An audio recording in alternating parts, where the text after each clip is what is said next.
This is the story of how I received a lifetime ban from Spencer's Gifts. Kurtis Connor, internet funny man, stand-up comedian, and mayor of a little place called Kurtis Town. Ever heard of it? Kurtis was nice enough to come onto my little channel here and tell the story of some textbook tomfoolery from his teenage years. And then I went in and gave it some more life via Lego stop-motion animation. This was a lot of fun to make. Kurtis is an absolute legend for coming on the channel. I hope you enjoy.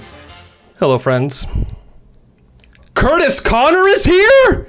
What the hell? That's what I'm saying. I got lost. Before anyone asks, I don't know how I got this to happen, but... He threatened my family. Stop the recording. I told you not to say anything. Kurtis has not come here alone. He has a story for us, right? Yeah, I do. I do have a story. This is the story of how I received a lifetime ban from Spencer's Gifts.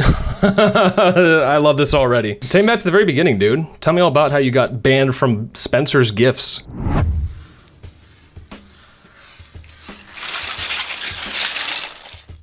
So I was in 9th grade at the time, grade 9 as I say it. I believe the year was 2009, so 15 years ago now, which is fucking crazy. Holy shit, yeah. Whoa. I had just got my first job. I used to work at McDonald's, okay? McDonald's was the first job I ever had. Quintessential first job. Yeah, I worked in the kitchen at McDonald's, and the only reason I got this job was because of my older sister. Because she worked there, and she sort of put in a good word, right? Sort of like a Nepo baby type, Nepo sibling type thing. I cannot believe this. I know it's fucked You think up. you know a guy. I was in grade 9, my sister was in grade 12, so it was kind of cool. Like I like knew some of the seniors like in my school, so like I was never worried about high school because like if someone was gonna bully me, like they're friends with my sister, so that's like bad for them. So in turn I knew a lot of the older kids in the high school. That's a good place to be in high school. Yeah, power position. Yeah. The one weekend, this is like first few weeks of working there, but I got an invite to like a huge, like humongous house party in like the richest part of the town. There's like the rich kid, their parents were going away to some vacation and they had the house all to themselves. So they were gonna throw this huge party. Now this is a story about you and not just the plot of a DCOM, right? Yes and no. So I had like a pretty good, solid group of friends, but I had like one solid friend. And his name, I'm not going to say his real name because I don't know if he wants this story public. For sure. We'll call him Brian, okay? That's my best friend's name, so great. Oh, really? Yeah. It's also Peter Griffin's best friend's name. Me and Brian, we'd always hang out every day. We'd go to his house, we'd play Guitar Hero, right? We'd go skateboarding, we'd partake in the... The what, Kurtis? Kissing each other's fingers. Oh shit, my mom's home. Yeah, dude, classic 2009 summer experience. Yeah, you ever just kiss your bro's fingers? I dabble. We'd also go to the mall a lot. We didn't really have too much like money to spend, but we kind of just like, being a teenager, you just kind of walked around the mall. Oh, dude, I was a mall rat too. You just show up, yeah, you get your mom to drive you, and then you just dick around for an hour, and then you're like, okay, can you pick me up? I'm at the food court. Yeah. Yeah, $0. $0, zero brain cells. So I got the invite. I was super stoked. I asked if my best friend Brian could come, and they said, yeah, that's cool. We're stoked. Our minds are racing with what's gonna happen at this party. We're finally gonna get, a kiss from a girl, maybe. Like, we're like, this is huge. This is gonna be like the best night of our lives. I know the exact feeling you're talking about. It's huge. You're like, your mind's racing. It's your first like real party. Yeah, right? yeah. So me and Brian were talking. The party's like, we're gonna get there like 9 or 10. We're like, how about before the party, we head to the mall. We buy some new fits, right? And look all fresh and stuff for the party. Get you some checkerboard Vans. Get you some skinny jeans. Yeah, exactly. We make the plan to go to the mall and then to his house. Maybe we'll play some Guitar Hero. We'll have one beer each and then we'll go crazy.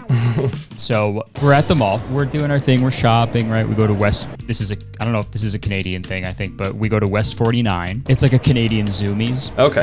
That's where I got all my swag. We're about to leave, and then my friend Brian, he's like, hold on. Before we go, I just remembered I want to get a shot glass for the party, which seemed to make sense in my head at the time. For sure. But now I'm like, why did he need a shot? Just like take one from your parents' house, or just don't have a shot. Like, I think in his head he was like, he had like a little thing of Smirnoff vodka, and he wanted a shot glass so he could, I guess, just pour himself, but just drink from the bottle. But who knows? The ninth grade logic is saying like, I mean, what if I show up and they don't have any shot glasses? What am I gonna do then? Then I can't drink it. so I was like, okay, yeah, for sure. So he picks Spencer's Gifts. So we walk into Spencer's Gifts. We walk past all the fucking all the novelty items, Cookie Monster hats, the Cookie Monster hats, like lovin' t-shirts, and the dildos, and the bongs, and the dildo bongs, both at the same time. And then we get to like the little there's like 2 shelves with shot glasses on them, and then I think Brian picked one that was like, it had like a dick joke on it or like a boob joke on it or something like that.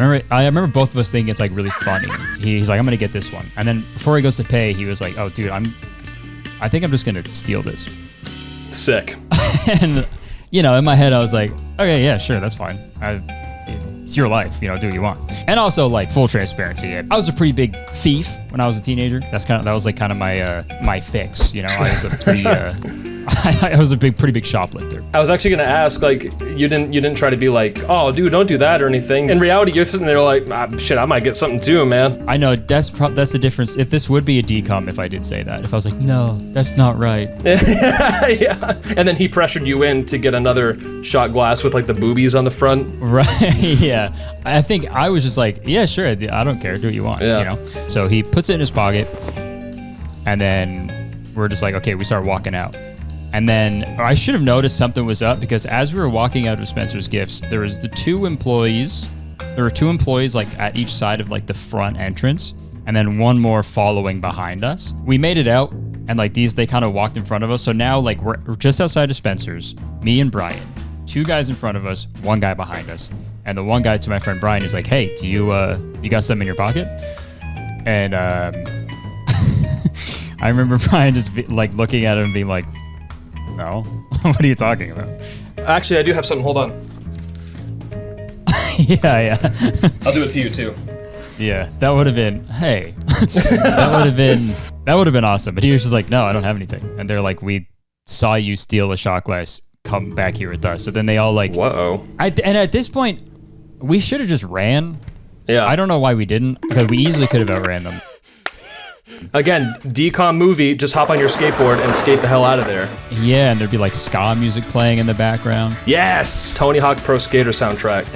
Yeah. That was like the first like real confrontation I ever like experienced, I think. So I was just like, oh my God, okay, yeah, whatever you say. So I was like, okay, so they brought us to the back room.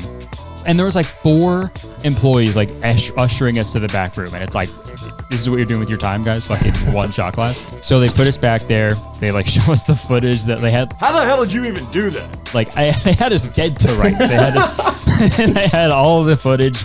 And it sucks because like, I do gotta give Brian some points too. Cause like before they brought us back, he was like, yo, can you just like let my friend go? Like he didn't do anything. I did this. So we're like, shout out him. That was a class act. Yeah. But they were like, no, he was like an accomplice. So he's got to come back too. Accomplice. Which is like an accomplice makes it seem like it's like a fucking bank heist or something. Yeah, like you handed him the shot glass to then put in his pocket.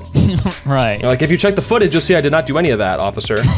So they were yelling at us, they gave us this big lecture about like how doing this, it's taking money out of the employees' pockets. The one guy was like, I have a daughter to feed. And it's like, what the fuck does that have to do with us? It's a shot glass, dude. You feeding your child a shot glass? That's bad parenting.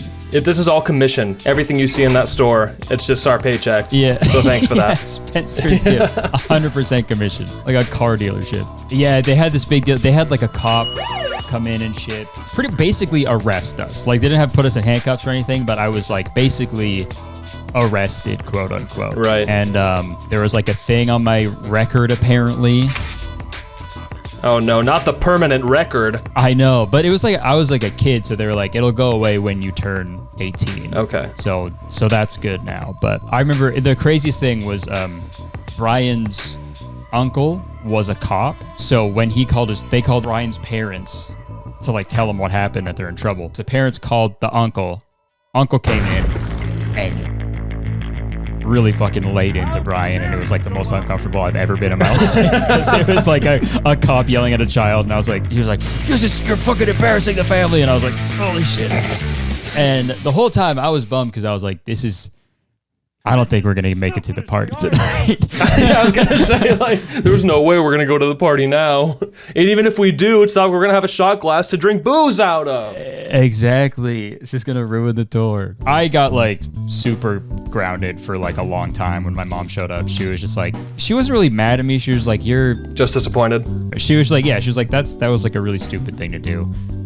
You didn't do it, but like you should have told your friend not to do it, which is fair. Yeah. And she handled that well. But I was like really, really mad at Brian because he got me in like a bunch of trouble and he fucked up the party for us. So I just like wasn't talking to him for like several days, and he felt really bad too. At school, we'd be like at lunch, we'd all be talking and having fun, but I just would not.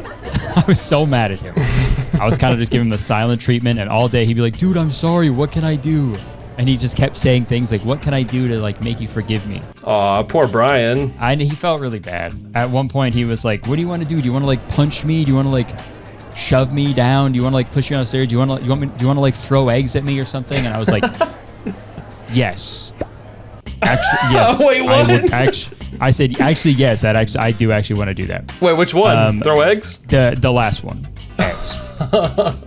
I wish I still had the video on my phone, but the way I guess this sort of story ends is every day we walked home, we would go through this underpass underneath these like two highways. There was like a big wall up against it, like so we got a carton of eggs. And then he sort of like stood up against the wall, and like, dude, like everybody was there. Like our whole friend group was there. Like how many people, give or take? There's about like 15 dudes there. That's a decent crowd. Yeah, because word got out. I was about to say, word must have gotten around, yeah. Yeah, there was like people that we weren't really like friends with, but they heard. So like, yeah, we'll come with. Yeah, if I was in your position, next period, I'd be sitting there like, dude, you know Brian? Guess what? I'm gonna fucking chuck eggs at him, dude, after school. Underpass at the wall, be there. Yeah. So stood up against the wall.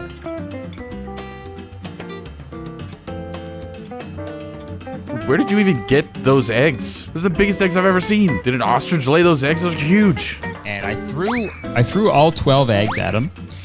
I think maybe like 8 or 9 hit him. Were you at like point blank range? I was like pretty far. I wasn't that close, so Okay. I missed a few. But I was whipping them at him, and and then we had to like walk home together, and he was covered in eggs and stuff. There's always that thing where people say like, you know, like, say if someone if they like beat you up, if you beat them up right back, it's not going to make you feel better.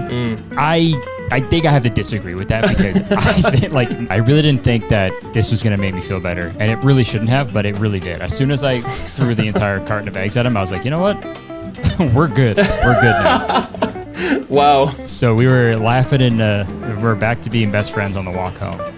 But yeah, that's pretty much what happened. We got banned from the mall for a year, and then they said you have a lifetime ban at Spencer's. So I'm no longer allowed to go into any of them. But how the fuck are they going to enforce that?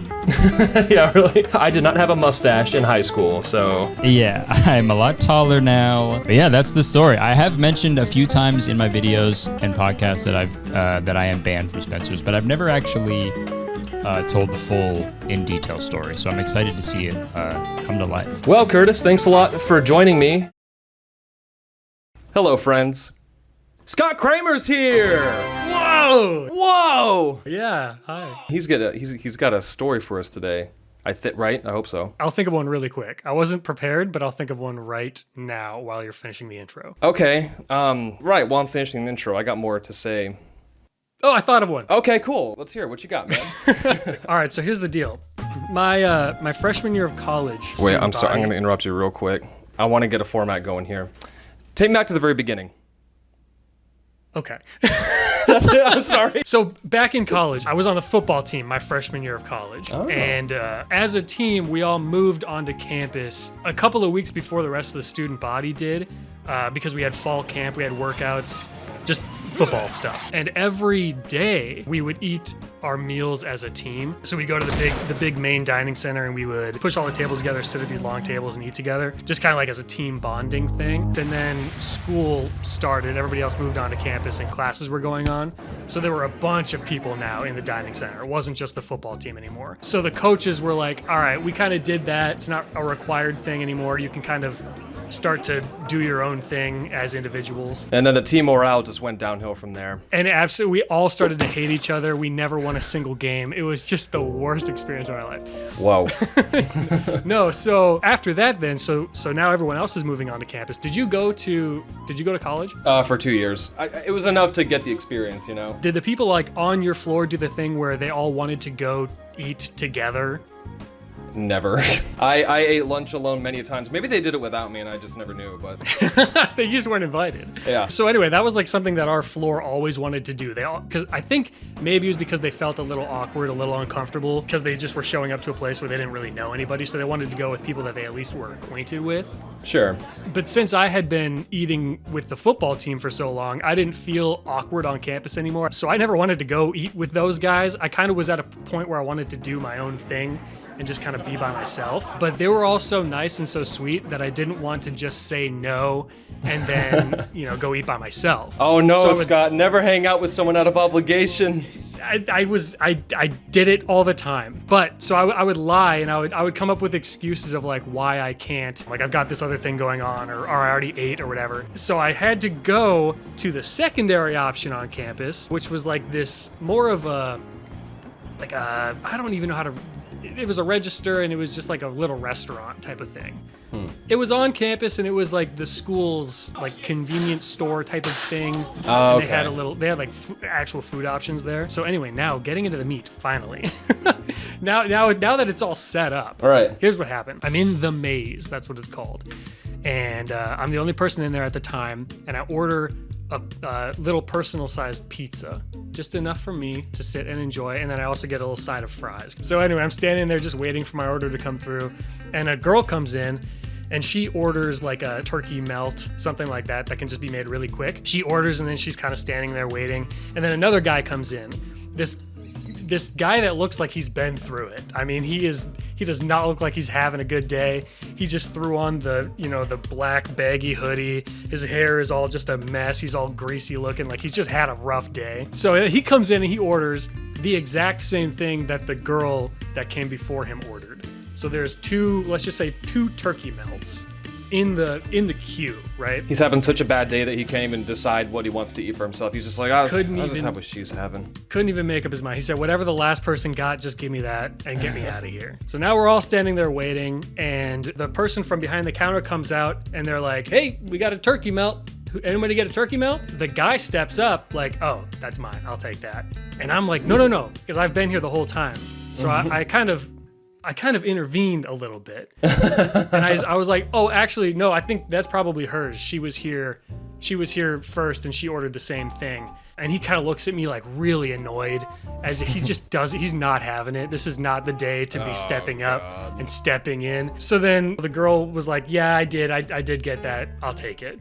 And he was like, it doesn't matter. It's the same thing. Who cares? And it's like, that. She was her first buckaroo. Right. That's not the point. She was here before you. It's a principle. Exactly. So I at this point was like, all right, whatever. Like, this doesn't matter. This is such a small thing. But the person behind the counter then was like, all right, I'll give it to the girl because she was here first. So whatever. This happens. The second turkey melt comes out. He gets his thing. He is gone now. I'm still waiting for my pizza and fries. Eventually I get it. And I pay and I'm leaving. And so let me visualize this for you. As you're walking out, there's two sets of doors, and there's like a little mini lobby in between the two doors. You kind of picture what I'm saying? I have family in Michigan, and they have like a little spacer, almost like for the cold. Is that kind of what it was? That actually might be what it's for. I've just never. I went to school in Minnesota, and I've always lived in North Dakota, so like I've never really thought otherwise. Okay, because we don't have that down here, so. Really? Yeah. Well, then maybe that is what it's for. Okay. So I was in the cold buffer zone, in between the two sets of doors, and there's some people in that little buffer zone just talking. So then as I go to push open the second door, and I turn back to look to see if anyone is coming so I can hold the door open for them. And now here, as I turn my head like this to look behind me, I feel just a fucking hard, stiff hand to my neck. A karate chop. Someone said, "Hiya!" I literally a karate chop to my neck. And obviously it caught me off guard. So my vision was kind of like, whoosh, you know, where you kind of get that white flash. I was like, what the hell was that? That was your adrenaline just all at once. So I turn around now, I'm facing forward again, and I'm kind of like delirious, like I'm shocked. Like, what the fuck was that? Yeah. And the guy, the turkey melt guy, is standing there. He had karate chopped me. I'm looking at him like, what the fuck was that? And he looks me dead in the eye as he's like kind of backing away, and he says, "Don't be a hero." And then he just scurries away.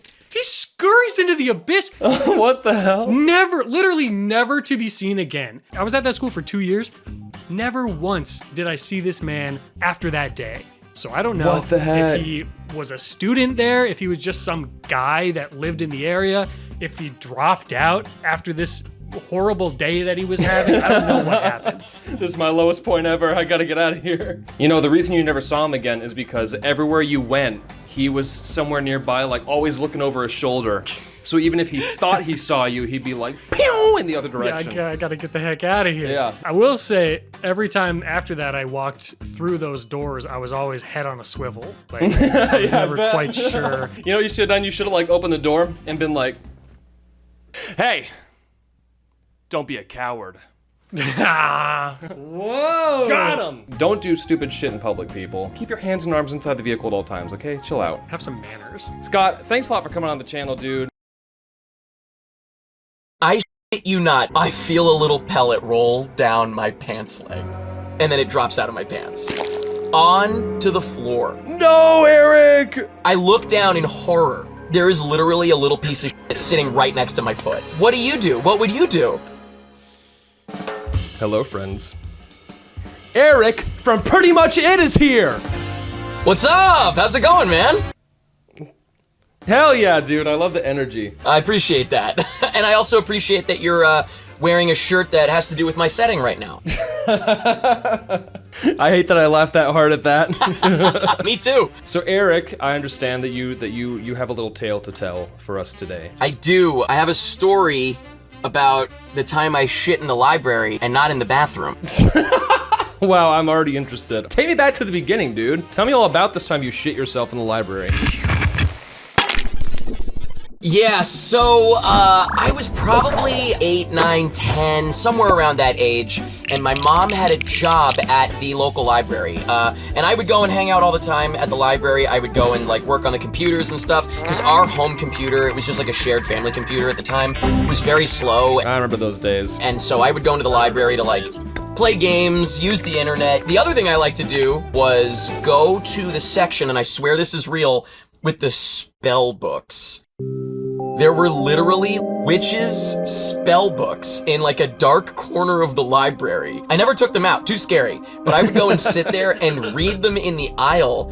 And I was looking for spells for the girls in my class to fall in love with me. I remember also specifically looking into a spell that would turn me into a wolf. I spent an embarrassingly long time sitting in my backyard, like trying to become a wolf. Never happened as far as I know. And I also remember trying to hover or levitate. None of these worked. None of them worked, including the girls. If the timelines on all of this like aligned just a little bit better, you would have like the hottest big titty goth GF right now, dude. Yes, absolutely. Yeah, this is appealing to somebody, and my DMs are open. You heard the man. So I like to go and hang out at the library to also take out DVDs because, of course, any movie that you took out from the library, you just need a library card. In this particular case, I was getting ready to leave the library. My mom was done with work. We were gonna go home, and I was like, wait, let me grab a DVD. So I ran in, searched through the DVDs, probably grabbed, I don't know, like Rush Hour or something. whatever movie was big at that time. This is where it got a little hairy. A little shitty, one could say. I really had to go to the bathroom. I grabbed my DVD, and then I noticed there's a long line to check out the DVDs. Oh no, dude, of course there was. So far, I can tell this is one of those lessons that you only had to learn one time. Kind of. I feel like I still cut it close pretty often these days, but nothing like this has ever happened since, I swear. Home was really close to the library, so I'm like, I'll make it home before I actually have to go to the bathroom here. And so I get in the line with the DVD, and it is going so slow, and the shit is starting to build, you know?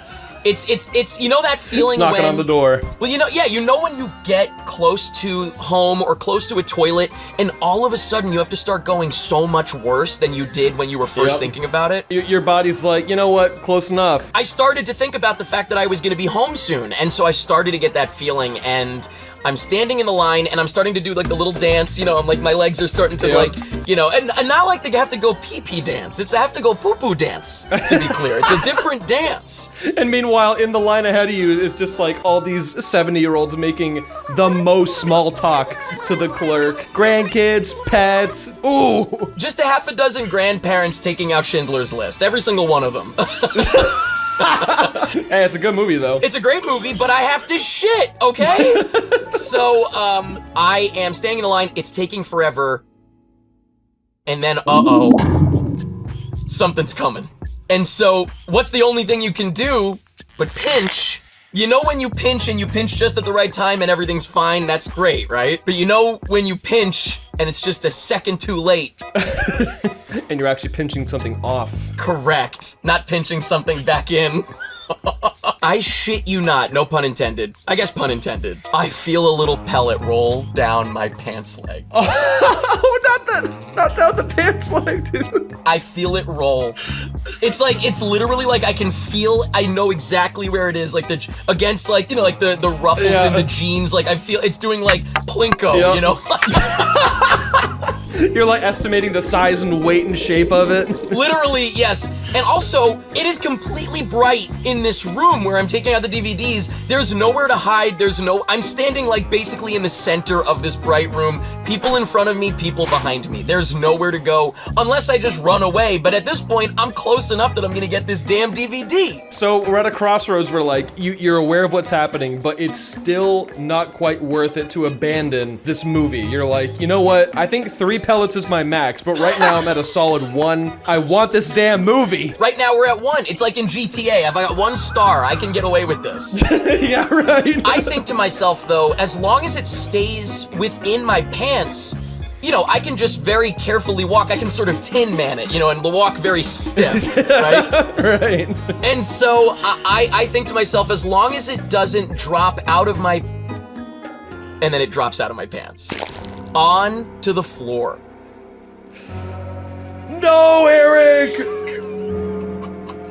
Oh, I'm cringing for you right now. That's so awful. I look down in horror, slowly. There is literally a little piece of shit sitting right next to my foot. So, what do you do? What would you do? I actually have an answer. I was gonna say this anyway. My first reaction, kick it like it's an ice cube going under the fridge. You think, so I should have kicked it? If the further away it gets from you, the less of the responsibility I kick it forward toward one of the guys that's in the line, and I go, did that guy just shit his pants? Ew, who does that? How sad though, because it's an old man in our story here, so that would be so cruel to do. And also, maybe he did shit his pants. Yeah, you're like, ooh, that guy shit himself, and he's like, oh man, not again. He's like, first of all, how did you know that? Because I'm wearing a diaper. What's your excuse, kid? I didn't think to do that. My first thought, and it's what I wound up doing. Oh God, man, this is now where it's in my control, because the shit is kind of beyond my control. This is completely in my control. I decided to step on it. You know what? I kind of see the logic there. Like, let's just say that you shat out a piece of gum or something.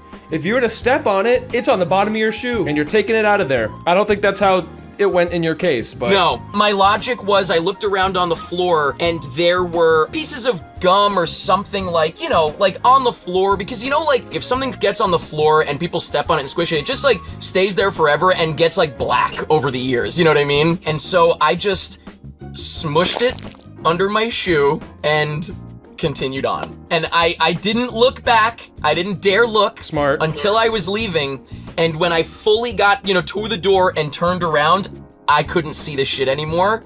And so I was like, job well done. Out of sight, out of mind, baby. That's the name of the game. Out of ass, out of pants, you could say. Out of ass, out of pants, out of sight, out of mind. I personally think I got away with murder, essentially. I bet you do. There were no repercussions, there was no punishment, and I now get to tell the story, and so if anything, there was a net positive in my life. With that being said, Eric, thanks a lot for coming on the channel, dude. This is a blast. I was thinking of taking a gummy before we go. Do you want some? Sure, maybe it'll make it funny or something. The sound is what makes me think this is all happening for real. This movie was grabbing me by the chemical soup and pulling me right into it. And people are dying, and the score is scary, and I wanted to scream. I was in sheer terror. I felt trapped. I was in a nightmare. Oh, viewer's mom, don't even worry about it. We're not talking about anything nefarious here. You don't even really need to be here, so you can just leave the room. All right, bye. All right, now that she's gone, kind of been in my stoner era lately. Basically, I think I was drinking a little more than I should have been. Not to the point of like alcoholism, but the health effects of drinking were kind of starting to show. So I did the responsible thing. I traded one vice for another. This happened a year and some change ago when I was first getting into the devil's lettuce. My tolerance was low and I was inexperienced. Hey man, that was bong water you just drank. Oh, don't worry, man. I left some for you. My buddy Brian was over. You guys know Brian. Hey, I've got good taste, okay? He and I are getting ready to go see a movie with a bunch of our other friends. I was thinking of taking a gummy before we go. Do you want some? Well, I don't want to be rude. How much of this do you recommend I take? Of that whole thing? Maybe half. Brian, I trust you implicitly. Whatever that means, half it is. Did you break that in half? Yeah. Why? It looks like there was one, but then you pulled another identical one out of it. Oh, okay.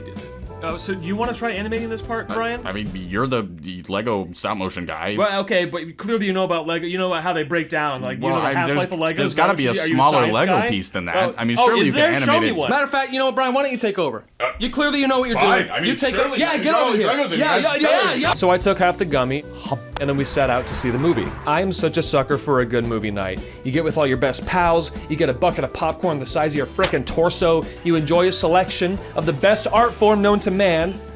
Go out to eat after, yap about the movie. Oh, it's such a great time. So we pull up to our local AMC. All the homies are there, and we go inside and get seated. Oh, what movie did we see, I hear you ask? Oh, just some rom-com chick flick called...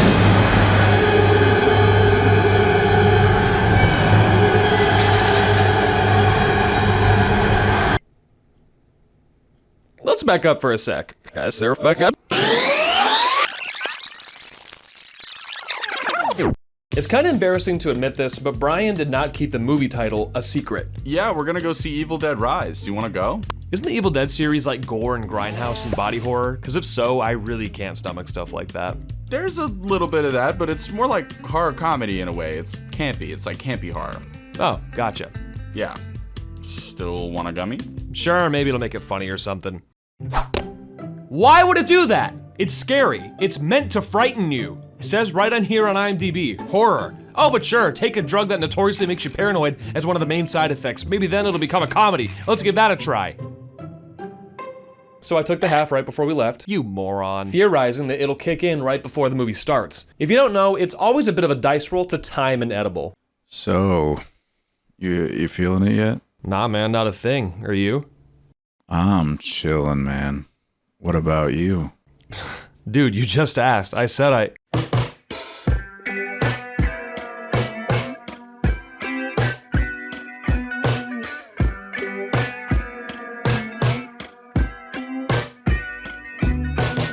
In this instance, however, I managed to time it perfectly. We got through the 45 minutes of trailers and the lights finally dim.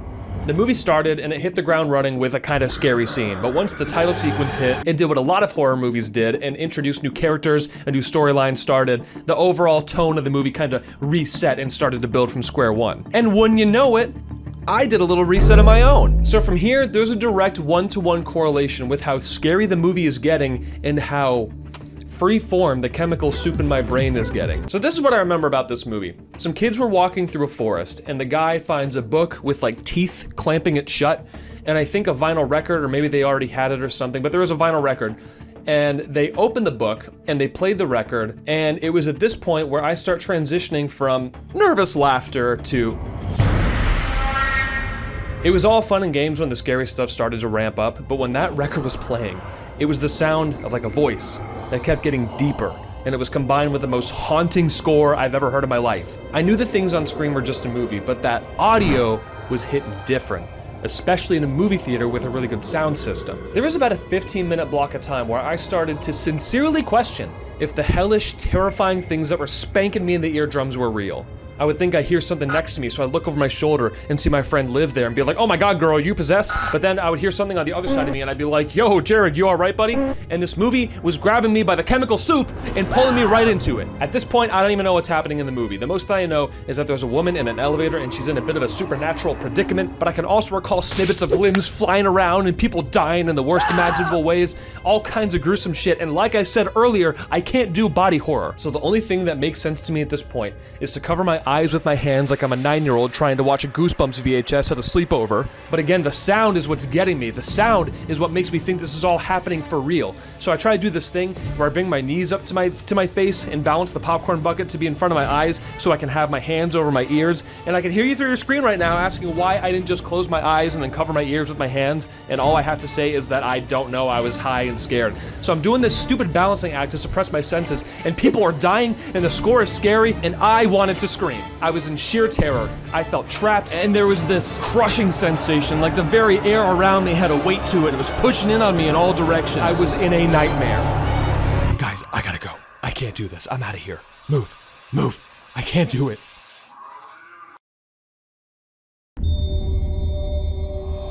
Oh man, where am I? How do I get out of here? The lobby. I gotta get to the lobby. And more importantly, does gravity still work even if I don't acknowledge it?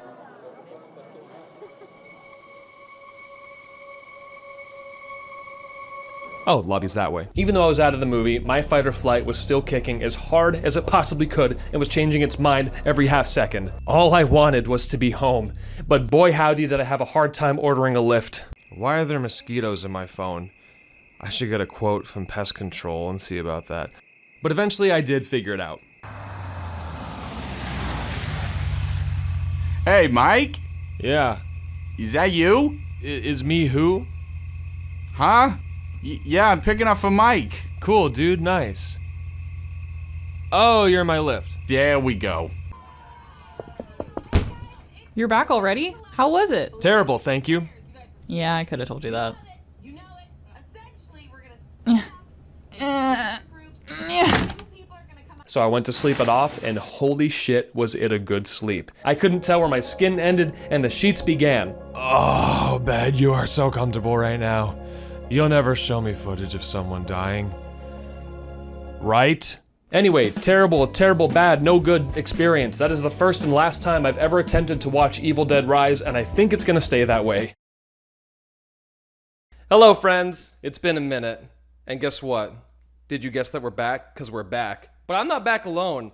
I'm here today with Guilty Dogs Productions. Yay! Hello, Mike. Very happy to be here, Mike. Yeah, Thank you for super having excited. us, man. It's our first like YouTube collab. And you guys are gonna tell us a little tale today about a deadly empanada? Yeah, we're gonna tell a story about an empanada sending my co-host to the hospital. Yeah, not just any hospital either. A Midtown New York hospital on a Friday night. New York City. Yeah.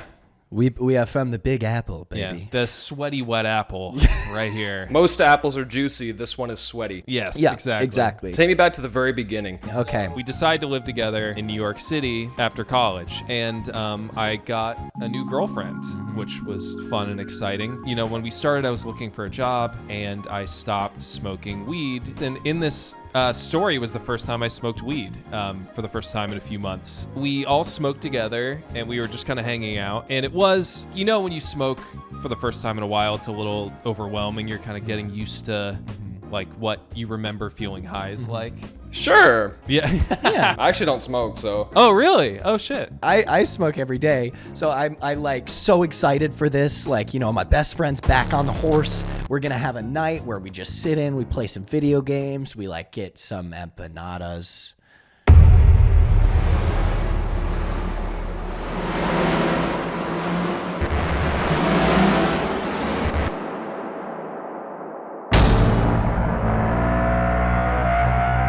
Dun dun dun. Dun dun dun. Yeah, that was your undoing. And so I serve these two fine young gentlemen and lady up. It's also this dynamic where we're like, I'm trying to make a good impression. Yeah, like, it's a new relationship. So, you're kind of putting on your best self, but when you're not sober, that gets hard. I'm also like, I'm anxious around this person in general. And then add weed to the situation. And so you're like, too many new things at once, Nick. Yeah, exactly. A little more anxiety just salted right down on there. Yeah. Exactly. So we get these empanadas from Grubhub. I take a bite, and you know how like when you're drinking water and then some part of it just like sucks right into the back of your tube, the wrong tube, and you just and you can't even inhale to cough correctly because it's just so.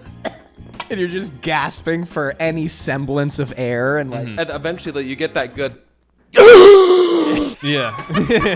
Picture that sensation, but with ground beef. And not only ground beef, but what I can only describe as a spiky ball. Because you can't see it. It's just in your throat. And you can only imagine, you can surmise what it might be, what it might look like. And just some kind of fucking spike ball. And I'm trying not to alarm anyone. Yeah, that's not the thing you want in the moment. Gotta keep the mood intact. I did not pass the vibe check. Yeah. Because I was trying desperately to just fucking... What are you, a cat? And then I quickly realized that it was hitting my fucking uvula. And it was triggering my gag reflex. Oh. And I was like, oh boy, just one moment, please. And I run to my fucking bathroom, and I'm like coughing and like gagging. I think for me too, in that moment, it sucks because it's your friend in trouble, but it's also so not what you want to happen to you right now. And like the in that odds moment. of it happening. Yeah, it was one of those moments where I was like, trying to pretend it wasn't going on. Like, I was like, oh, like he'll be fine. Comforting her, like I'm sure he's good. He probably just swallowed wrong. Smash cut to the bathroom. I am doubled over the toilet, like looking at blood. No, really? It's not like I'm uking blood, but I'm like trying to kind of make myself uke because I'm trying to get it out. It went... And then it just stayed. I'm like really fighting off the urge to be like, hey guys, new boyfriend, girlfriend who's just finished eating and has a TV show on now. Yeah. You want to take a trip to Mount Sinai in Midtown? I'm guessing that's a hospital. Okay. Yeah. So I walk up and I'm like, I think I should go to the hospital. Will you come with me? Yeah. If your friend comes up to you and says, I think I need to go to the hospital, regardless of the situation, you have to. Oh, but at the same time, I mean, despite that, horny is a hell of a drug. Yeah. Yeah. That's very true. Ah, babe, we just had empanadas. You know what that means next. I tell her, like, you don't have to come. It's going to be a shit show. She decides to come with us, like, cool girlfriend, like, no, you're going, I'll go too, which is, to her credit, great. Very supportive. Yeah. Very nice. So we're very excited. Very pumped. We cab over there and we walk in, and you know that feeling, Mike, when you enter a room and you're like, oh, I should not be here right now. We walked in, there's distant screaming. Not an exaggeration. No. I was about to ask. So I'm walking up. I'm like, hi. I got something stuck in my throat. So we finally do, though. We get in. This nurse comes out. They call my name, and like I am very excited to get the fuck in there because I thought, grass is always greener. Maybe it'll be better in the fucking hospital proper. Boy, was I wrong. It was like a human zoo. When you're looking at something on the street in New York, it happens daily where you're just like, what the fuck am I seeing right now? But that was like compounded and like happening in every corner of this fluorescent lit hellhole. Fluorescent lit hellhole is like the greatest greatest description I've ever heard of anything. That's my concert venue. Oh yeah, we're playing over there, the fluorescent lit hellhole. Let me just walk you through a tour, all right? And on your left, you see 5 New York City police officers surrounding a fucking bed of a stabbing victim. I don't know why they were there. Wait, actually a stabbing victim? That is not an exaggeration. Literally with the dude handcuffed to the bed. The dude who got stabbed was handcuffed to the bed. And we found out that that's where the screams came from. All right, one problem solved. We know where the screams are coming from. Check that off the mental list. So we get in. Imagine like it's not like they have rooms. It's a continue. Yes, let me paint a mental picture for you. Please do. I gotta animate this later. Yeah, So So I gotta get the visuals down. Array of beds, but like separated by those curtains. So it's not hospital rooms. There's 2 beds to a curtain. you guys had COVID rooms before COVID? We got we pre-ordered the hospital COVID rooms. This is a point where I am a little bit distressed because Nick had to split off from me. Me and my girlfriend at the time were standing in the middle of the hospital, taking it all in. Sure. Just kind Seeing the of sights. glancing around. And she taps me on the shoulder and she says, Nick, listen, and points behind her. There's a woman sitting. She had over-the-ear headphones. They had to be noise canceling, but you could still hear it. I shit you not. It's just static. TV static. It's only loud static. Yeah. That's like extreme ASMR. Her Spotify Wrapped must be fucking really weird. Yeah. Number 1, static. Number 2, the voices. So I look to Wyatt in his bed at this point, and he looks freaked out. But then I look to the right, this guy laying like asleep in the bed, and then a guy standing next to him looking really worried. It looked really serious. I overhear the doctor, yeah, I mean, I know he took a lot of edibles, but he's probably fine.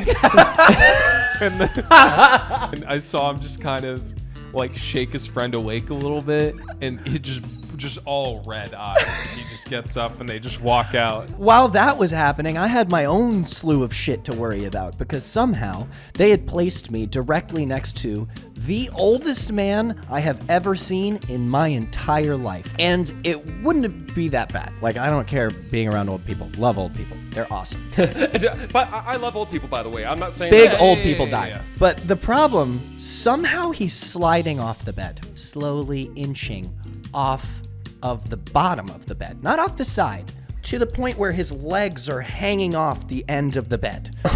Like, and I'm sitting there like, oh God, like he's gonna fucking fall. Like, do I need to call someone? Do I need to like nurse something? And on top of that, every like maybe 5 minutes, he lets out one solitary like it was a cough, but what was the purpose? What did that serve? What bodily function does it? It sounds like he just got his lungs installed. I'm having a bad night already, but I can't see someone die. Oh God, I didn't get any of that because I was laughing so fucking hard. I hope I did it justice because I guarantee it was scarier than whatever my rendition is. So that's happening. At some point, I think, out of fear, you walk out of the bed and come over to us. I can't be near this guy anymore. Yeah. I'm starting to feel very bad for Nick, so I'm like, you guys can go. Like, you guys can go home. Aww. Yeah, but to my credit, so everyone's not like, you left your friend at the hospital. Wyatt was no longer coughing at this point. Yeah. Doctor had already talked to you, and so he was like being handled. I was like, wait, oh yeah, I was being handled. Because it was like 3 a.m. at this point. Yeah. Oh, jeez, yeah. I'd have been like, oh, get the hell out of here, dude. Me and my girlfriend at the time head home, and then we, just like pass out. You didn't get lucky? That wasn't... No, that wasn't, I did not. What? That's crazy. I hear that like fluorescent lights are like a huge, turn on for a lot of people. Yeah, this Valentine's Day, I'm gonna be, hold on, baby, let me set the mood. Yeah. And so like I am alone. I'm waiting to get a CAT scan. Oh damn. Yeah, because I'm getting a scan on my neck to see if it's still in there. Because in my mind, it feels like it's still in there. The guy comes in. At first, I'm like, oh shit. This dude has a burn mark all the way down the side of his face, all the way down his neck, all the way down to his arms. I shit you not, this man was the single most comforting human being I have ever been around. He was like, don't worry about it, man. Like the most calming voice humanly possible. And I get my little scan, and like he says in his literal, like it sounded like a radio host voice, like, don't worry about it, man. Like I know that, sometimes when you get your throat scratched, it'll feel like something is still stuck in there, but you're good. You're okay. just go home. It'll heal. And I'm like, I like transcended. Like, you know, the like with the chicken strips. Yeah. I just like I felt like that. I'm like, I can go home. The nightmare is over. Okay, so when you heard that there was actually nothing in your throat, that must have been kind of bittersweet. I mean, there's nothing like getting that sweet relief of getting something taken out versus like, oh, and I just got to deal with it for 3 weeks or however long. I mean, luckily it was gone in a day, and the real sting was that I had to tell Nick that he was right. I was right. I was the first. If I had my slept first it off- assessment, I should be a doctor. Yeah. That's the only conclusion I can Check make. out our surgeon simulator video. See, people The don't know, but most sound. of your blood is in your penis. I should be a doctor. Yeah. But when you get home, I'm just waking up. It Very had been like long 3 or 4 more hours. And I had to be on set the next day. I got high and ate a bone. I can't work today. I'm sorry. What were you on set as? Production designer. Oh, wow. Well, the production assistant at the time. Nothing like getting worked to the bone after being up all night and dealing with an emergency. That's what I'm saying, dude. And it's like, honestly, it's I like that glorifying pun. moving. I saw that. Work to the bone. 'Cause the bone got stuck in his throat. That was intentional. Yeah. I was like, Guilty Dogs, Wyatt and Nick, thanks a lot for coming on. This was an absolute blast. Like most kids growing up, my parents taught my brother and I to never hitchhike, and later in life to never pick up hitchhikers. Because in either case, you don't know if they're gonna have a weapon or bad intentions, or both. And if you're the hitchhiker, then you don't know if the guy's gonna take you to the next town over like you requested. Hey, you know where else is nice this time of year? My basement. So, I mean, what happens then? Ow, hey, stop that. I said stop!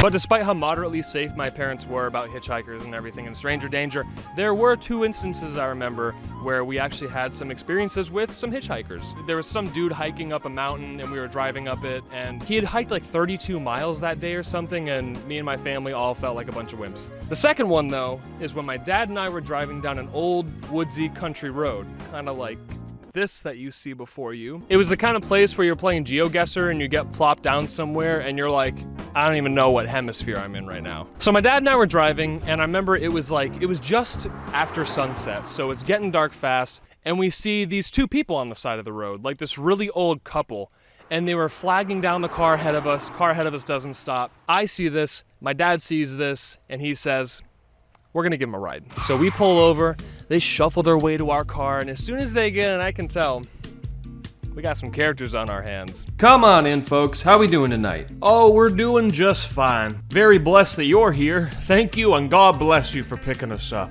Oh, no problem. You just making your way up the road here? Yes, sir. Just a couple miles up. We're making our way back from the church just right here. Oh, it's a bit late in the day for a church service, isn't it? It is, but they serve us a hot meal whenever we go there, so we are very much blessed by everyone there. Great people there. Great people at that church. 13 or 14-year-old me is sitting there, and I just cannot believe what I'm seeing. Here's this old couple that just walked, quote, a couple miles just to get a hot meal on them. Probably gonna do the same thing the next day. And this guy, really both of them, but the man did all the talking. They just have this striking enthusiasm. And my dad's a sucker for a conversation. Oh, he's just getting warmed up. Wait, you walk a couple miles just to get some food? How often? Oh, whenever we can. She has a disease that makes some days harder than others, but God still provides. We have food and shelter, and that's all we can ask for. And we thank God every day. Stunned. I mean, how are you in this situation and you just have that kind of positivity? It was so humbling, dude. So they tell us more about their lives and their situation and everything, and my dad was loving it, but I didn't really chime in at all because I was too busy being in my early teen years going, this is so weird. There's like strangers in Dad's car. My sense of empathy is not fully developed. They smell like mushrooms and fresh cut grass. I've never had an experience like this in my limited time here on Earth, and therefore feels very weird. But then it takes a bit of a turn, and even today I would say it got a little weird.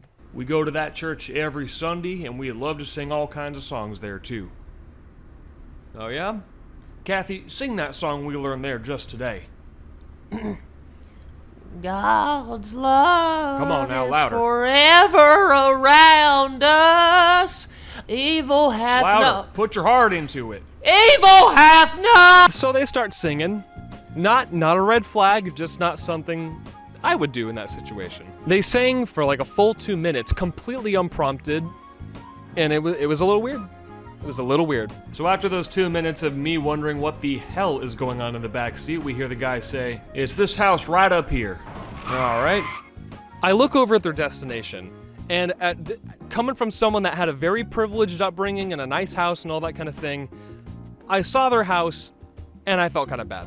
It was a tiny little dilapidated shack. I remember it was like buried under pine straw, and yet they are so freaking happy. How do they do this? Thank you so much, sir. You were truly sent to us right from God. God bless you both. Thank you. But my dad's not done just yet. He can't help himself. Hey, one more thing. Just to help you along a little. Oh my goodness, thank you so much. Oh, this is really gonna help. Your kindness has thank you, Lord. Now, this is one detail I will never forget. This guy looks straight up in the air, puts his hands together, and says, "Thank you, Lord," just like that. I mean, I'm not trying to make this like a religious or spiritual thing, but you just gotta admire that kind of devotion and faith to anything. And it was just it was palpable the entire ride there, but especially when we got there and my dad gave this man like $50 or $100 or whatever. So a woman gets out, and before the guy follows, he said something that even weirded out my dad. He leans forward from the back seat and says, "Can I kiss you?" I'll never forget it, man. No. So he settles for a pat on my dad's shoulder, they thank us one more time, and then they split. We drive away, and of course teenage me goes, "Geez, that was weird." The kiss, yes, was very weird, but man, they walk miles to that church just to get food. That's crazy. And what about the singing? That was so weird. And my dad swings it in the best possible direction. Yeah, but we gave them a ride and they wanted to repay us in some way. And if you think about it, that song was all they really had to give us. I mean, how else do you express your gratitude to someone when you have nothing to give? My dad saying that has stuck with me for over a decade. The whole singing thing was pretty weird to me, but in a way, if you think about it, it was kind of them saying, "Hey, this is all I got. This is the only way that I can repay you for this ride. Enjoy." I think it's important every now and again to ask yourself, what does this gesture mean to them? How big of a thing is it to them that they did this? Dad, thanks just for being the way you are. I learn stuff like that from you all the time, and most of it still sticks with me. This certainly did. Hey, I am so sorry about that. We found a rat in the taco shells, and then someone at the drive-thru flicked a cigarette in the manager's eyes, so it's been a whole... Anyway, there's your Baja Blast. I don't see what any of that has to do with you getting me a Baja Blast. Yeah, I'm sorry. I don't care.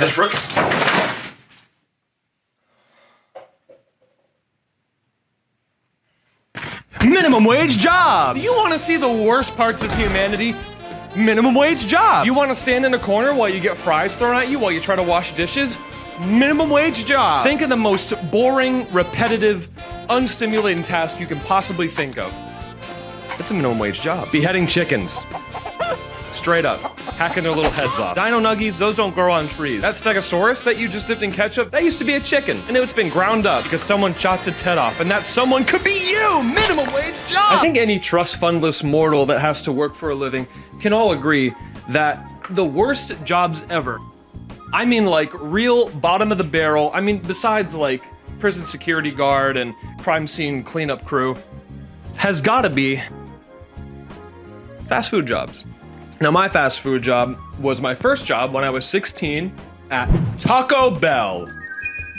And the tomfoolery at that job started on day one. I was getting shown around the place for the first time, and during the tour, I see a now coworker of mine that has obviously seen some shit. You could just tell by the look on her face that she's had far more bad experiences in life than good ones. My manager and I are walking through the dining area, and there happens to be a little baby sitting at a table and crying loudly. Sad girl enters stage right and sees this, looks me dead in the eye, and says, "Should have left that little fucker at home."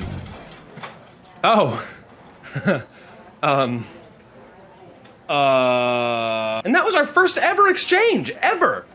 I worked with her for like a year and some change, and I tell you, man, she was full of that stuff. If I said the things she said and thought the way she thought, I too would look like I was incredibly upset all the time. Now, I don't know if they still do this, but when I worked there, at the bottom of the receipt, they had a survey. And if you filled it out, then you had the chance to win an iPad 3. And a hefty majority of customers cared about this about as much as you would imagine. Oh, yeah, I'll get that. So still during my first day, the store manager, who I will call Terry, walks in, and he saw me as someone that was fresh and uninitiated. Someone that would blindly follow his every demand. He knew that I would be his vessel to fetch him the surveys. All right, Mike, today I want you to be Mr. Taco. What? We need these surveys filled out, and to get people to do it, I need you to butt into the middle of people eating and ask them to. What if I clean the bathroom? Well, using only my tongue. That's how little I want to do your thing. Imagine you're trying to eat your Crunchwrap Supreme and some teenager with Bieber hair comes up to you and asks you to do a damn survey. Hey there, would you like to win an iPad 3? So Terry, who has no shame at all, I almost respect it, decides to show me his bulletproof way of how to get more surveys done. We see this table of teenagers that are a little bit younger than myself at the time, and he walks up to them and just gives it all he's got. Well, hey there, guys. How's everything going over here? Good, I guess. Great. Anyone need a refill? You look like you were a little low. What were you drinking? Yeah, sure. Baja Blast? Baja Blast, you got it. Shooting me a smirk like he's cracked the code of how to get more surveys done. Thanks. No problem. Have we provided you with exceptional service today? Terry was just the quintessential obnoxious manager. The dude had super high expectations, which is something you should never have for a fast food restaurant. There was one morning where he rallied us all together for a meeting, and it was some long-winded thing about how we need to raise X amount of dollars by X date, and you know what he promised us if we got it? Oh yeah, that's right. A pizza party. The good old reliable, thanks for making us a couple $1,000s more than normal pizza party. So insulting. And I still vividly remember him saying at the very end, and you know what? I don't think you can do it. Yeah, neither do we. Because we're not gonna try. Because we make $7.25 an hour. It's not enough to care. If the federal minimum wage had a slogan, that would be it. $7.25 an hour. It's not enough to care. To this day, I have no idea if we even met that sales goal. First time I ever did illegal drugs was at Taco Bell. Whoa, local Taco Bell employee gets stoned before working. Someone call the news station. Well, actually, I didn't try that one until many years later. This actually came about because at the time, I was studying for the SAT and it was giving me a really hard time. So a friend of mine recommended I try a little thing called which, if you're unfamiliar, is basically a different brand of Adderall. So I bought a few off another friend, and I was like, okay, tomorrow I have a modest 3-hour shift. I'll take them before, let it kick in while I'm at work, and then study like crazy when I get home. So I'm at work, making tacos. 20 minutes goes by. 40 minutes goes by. An hour goes by. When all of a sudden, making these tacos is... it's really interesting. Yeah, look at that. Put the meat in, then the lettuce and the cheese, and then you wrap it up. Wow, just like that. Just wrap it up almost in one swift motion, and then it's out of here. Look at that. Someone's gonna eat that. Someone's gonna put that in their mouth and enjoy that taco, and it's because of me. I put that taco together. That's crazy. And what's this? I got all this energy. Wow, I am really moving here. Woo-hoo-hoo! Yeah, we're making tacos, baby. Yeah, let's go. Meat, lettuce, cheese, deluxe taco, meat, sour cream, lettuce, cheese, tomatoes, Crunchwrap Supreme, meat, smear it with the shell. Yeah, smear it real good with the shell. What's in this?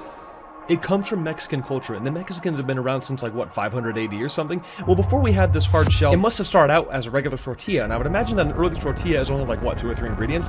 Yeah, maybe it's just corn and flour, but these days a lot of restaurants will ask you if you want flour or corn tortillas, so it must be something else. Unless it's just different ratios of both in each, unless there's a third ingredient that separates them and flour and corn are used in each one of their own, which made more sense because it's not like Mexicans are limited to just those 2 ingredients, but what would that third one be that ties it all together? I just don't know enough about Mexican culinary history to really have an answer for that. Hey, Mike. Yeah. You good? Great, fantastic, never better. How are you doing on this fine Wednesday at 3:29 p.m. Eastern Standard Time? Not bad. Awesome, I'm really glad to hear that. You're doing a great job. I'm pretty sure everyone caught on. I mean, some people I just straight up told, like there was this guy, Brett, who I don't think was sober out of any of the times I ever saw the guy. At one point, I just tell him, dude, I can't remember the last time I was this excited about something. Welcome to the world of drugs. Don't do this, by the way. Small disclaimer. They're actually really addicting. They're like a molecule away from meth. Don't. This is just a story. There were 2 days when I took Vyvanse and then worked a shift at Taco Bell. And the second day, who would walk through the door but Terry? And he walked right up to me and he said, you know, you've been making tacos for a long time, but not as long as you've been watching this video. So you should hit like. You should hit the like button. Drop that taco, hit the like button. And I think Terry had a point. No, I'm just kidding. So I was high, he walks in, and I'm like, hey Terry, how's it going, man? Good. Hey, why is this order out? Put this order out, it's good to go, come on! And I was like, oh, okay, I'm sorry. And luckily, he didn't hang around me for very long, but I could hear him going around the entire back of the store, just screaming at people, why is this dirty? Make her clean this up! Please tuck your shirt in! Why isn't this done yet? He was pissy-wissy, and he wanted to make sure everyone in the whole store knew. Fucker. Now, when Terry snapped at me, I, of course, was just on a whole other plane of existence. But I'm pretty convinced if I was Soapski, I would have just snapped myself and just been, I said, fuck you, Terry. I would throw my hat at him, and then I would have taken the burrito I was making and spit it out at him, and then I would have given a headlock, choke it out. I would. Sorry. Anyway, one time, I actually feared for my safety a little bit when I was around a customer. It was New Year's Eve, and the store was closing at 10 o'clock that night instead of like 3 a.m. or whatever. And one manager I actually really liked, I'll call him Ricardo, didn't want to be there any more than anyone else wanted to be there. So at like 9:48, he says, all right guys, that's a wrap. We're closing. Let's clean up and get the hell out of here. And one of my closing duties was to take out the trash. So I take out the trash, and as I'm coming back, I'm walking through the parking lot, and a car pulls up and parks. And the guy gets out, and I say, hey, I'm sorry, man, we're closed for the evening. And this dude goes, it's not 10 o'clock yet. Yeah, well, we're closed. Sorry, dude. So I start walking away. My coworker comes out, and he says, what's going on? He's pissed off because we're closed. Hey, the fuck you just say?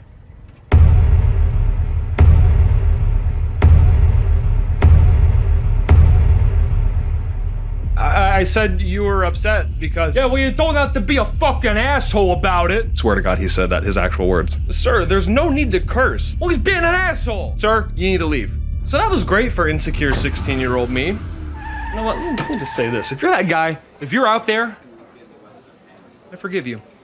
I'm praying for you. I hope you're doing okay. I had an argument with my girlfriend last night. It was brutal. She was doing things like holding me accountable for my actions and engaging in open, honest communication. Ugh. Also, she discovered I have a new red flag last night. And guys, dudes, fellas, you have this too.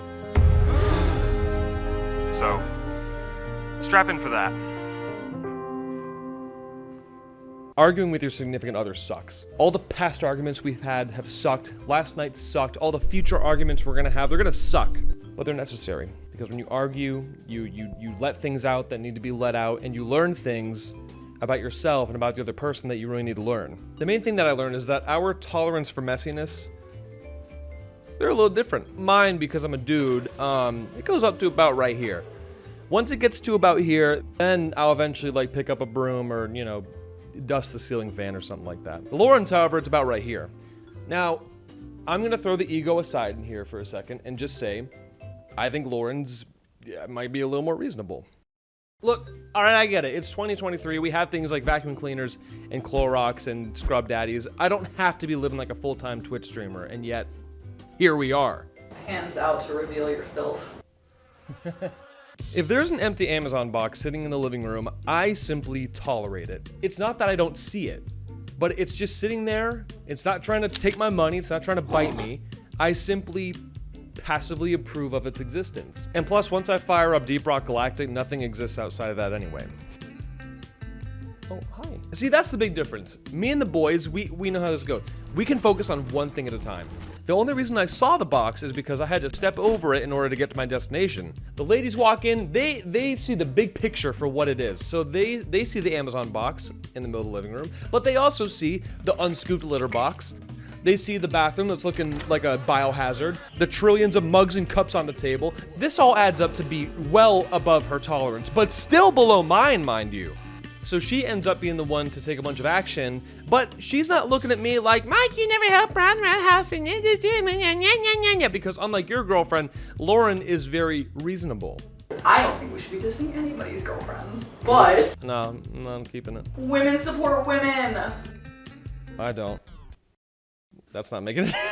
Hold on! Wait. It's going on the internet. Mike is canceled. Literally captured in 4K. She simply says, hey, when you're done with that mission, do you think you could, like, throw that Amazon box away that's in the middle of the living room? Now, earlier, when I originally saw the box, this never appeared on the list of potential actions. So, upon hearing this, I, being the golden retriever that I am like, oh, that's a good idea. Why didn't I think of that? And poor Lauren in her mind is going, yeah, I don't know, dumbass, why didn't you think of that? Why didn't you think to throw away the box that's sitting right in the middle of the living room? Or scooping the litter box that looks like it was featured on The Last of Us? Or wash some of the dishes that have green stink lines coming off of them? Why do I have to ask you to do these things every damn time instead of you being a grown-ass man and taking care of what needs to be taken care of? I know my girlfriend. I know what she's thinking. No, yeah, my bad, babe. I got you. I'll be better about it. We both fully know that that's not true. You're gonna put in 20% more effort for the next hour, and then I'll be back to taking care of your man-child ass. I don't think you're a man-child. Aw, thanks. It's just a silly video, you know what I mean? Now, she, of course, at the time did not actually say this out loud. But if this scenario repeats itself enough, that pressure cooker explodes, and a version of it will eventually pierce my eardrums through several tears, along with an honest plea to help her out a little more. It was a humbling argument, to say the least. But it's necessary, man. If you want that relationship to stay healthy, you gotta stay humble. Fellas, I got a question for you and also for myself. Why is it that when our girl's crying on the couch next to us, the only thing we can muster up is...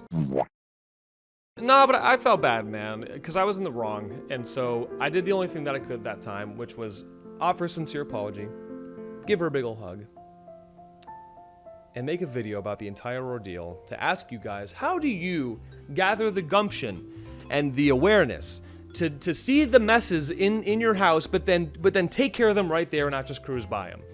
Because I want to help, okay? I swear, I want to help.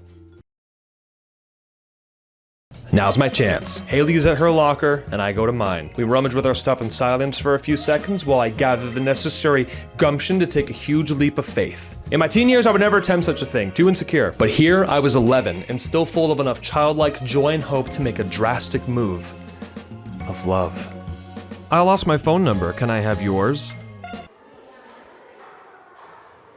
Well, fine. I mean, whatever.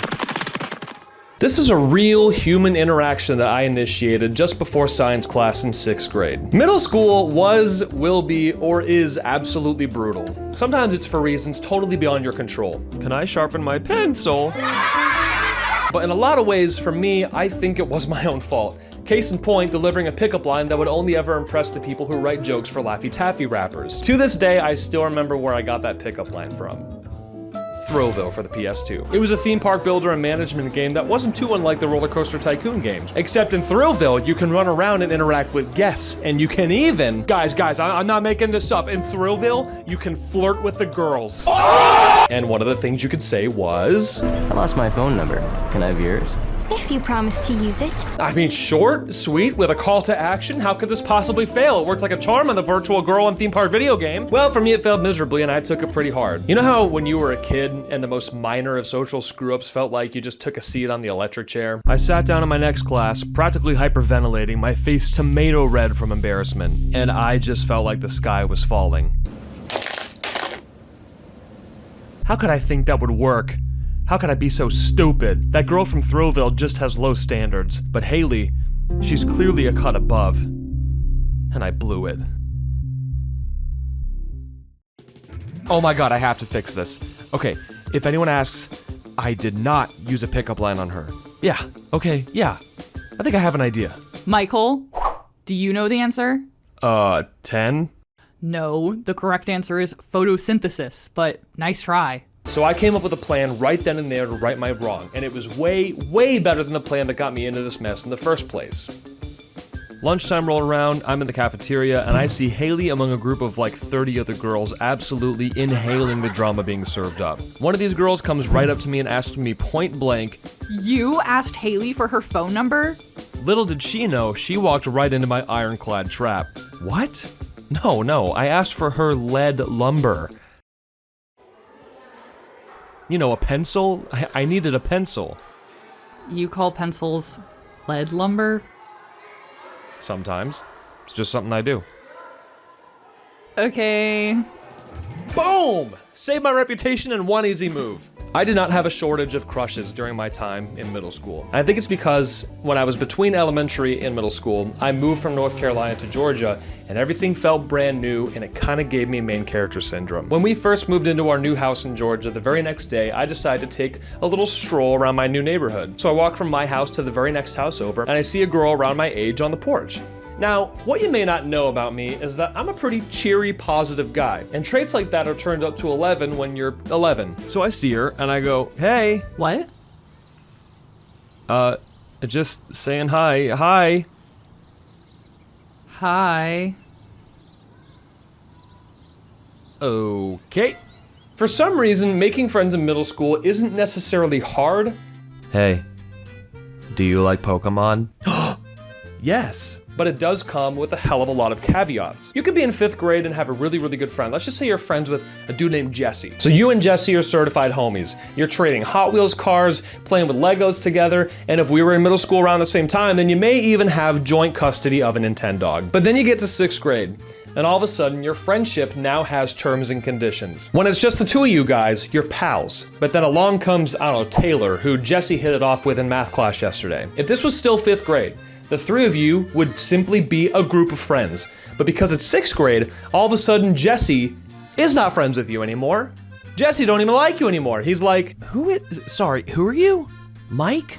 Wow, that kind of sounds like the name of a guy who poops his pants a lot. I don't want to hang out with pants poopers, dude. Wait, that guy poops his pants? Yeah, I'm pretty sure that guy poops his pants. Oh, I'm not hanging out with a pants pooper. I'm out of here. Hey man, I poop my pants every now and then. It's nothing to be ashamed of. I do not poop my pants! How did that even work its way into this conversation? And by the way, we're almost teenagers. Pooping your pants is very much something to be ashamed of. I had a conditional friendship like that in middle school. I think it worked out that way because this friend I had, let's just call him Ben, was a really good friend of mine, but was a part of that crowd that was willing to do whatever they had to do to be considered cool by everyone else. They'd talk about smoking weed and getting drunk at parties and hooking up with girls and hitting the like button on this video because you made it pretty far and that must mean you like it, so go ahead and hit the like button and maybe subscribe while you're down there. All the stuff you think you're ready for but don't actually start experimenting with until you're at least like halfway through high school. I didn't like my first YouTube video until I was like a junior in high school. Ben and I were in a math class together in 7th grade, and for part of the semester, the teacher arranged the desks in little clusters for a group project or something. Ben was at my table, but so was this kid we'll call Jack. Jack was the kind of immature kid that causes teachers to drink after hours. He would interrupt the teacher with immature, stupid jokes, never shut up, and just constantly craved attention. Now, I wasn't a total goody two-shoes in middle school, but I was never the type to give teachers a hard time because I recognized it for the annoying behavior that it was. So when I got sat with Jack, I really wasn't thrilled. I don't remember how it came to this, but one day Jack is just laying into me, just going on about how I'm dumb and don't get any bitches or whatever. But then for some reason he fixated on how I'm not funny. I've never even heard you make anyone laugh. You're so funny? Say something funny. I don't know. I can't. You can't think of anything funny, so you admit I'm funnier than you. Yeah, I guess. So he turns to my alleged friend Ben and goes, why are you friends with him? He ain't even funny. And Ben is just kind of chuckling along with everything he's saying. Who are you even better friends with, me or him? And Ben sheepishly points to Jack. And I'm like, what the hell, man? After school that day, I called his ass up and gave him a piece of my mind. Dude, what the hell is up with you and Jack at math class? Was you're better friends with him than me? And he used the classic excuse. The excuse that has haunted me since my older brother figured out it's fun to pick on me. I was just joking, dude. Obviously, I'm better friends with you. Well, obviously, I should have stopped being his friend, but I was too young to know what self-respect was, so we stayed friends and I put up with a little more of that over the years. But you know how when a movie or a show portrays a bully engaging in bully behavior, and then a few scenes later it shows his terrible home life, and we as the audience go, oh, that's why he's a bully. Well, I had my own little scene like that with Jack. One day, my mom and I went to Steak and Shake, and I saw Jack across the restaurant, but he didn't see me. I mentioned to my mom that I knew the kid and that he's a douche canoe. After a few minutes, my mom says, "That kid you don't like is gone now, and I know you don't like him, but I kind of feel bad for him." Why?